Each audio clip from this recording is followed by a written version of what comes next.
Let me explain what remnant inventory. Remnant inventory is also known as leftover inventory. Other terms for remnant is rest, scrap, leftovers, etc. Like unsold apples, it's unsold inventory.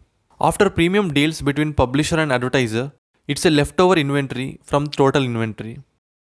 This remnant inventory is sold for lower price than premium since there are less demand for remnant and hence it costs less in the market.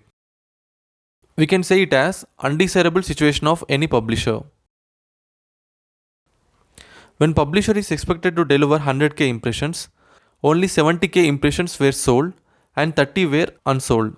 These 70k impressions are sold inventory and remaining 30k is referred to as remnant inventory. Finally, to conclude, if a publisher can secure good price for all the available ad inventory, he will make more money. If not, he looks for something alternative to sell whatever left over. Something is better than nothing. Any product is waste once lifespan is over. Instead of wasting unsold inventory, make some money by selling to those such as mediator. In display advertising ecosystem, those mediators are ad networks.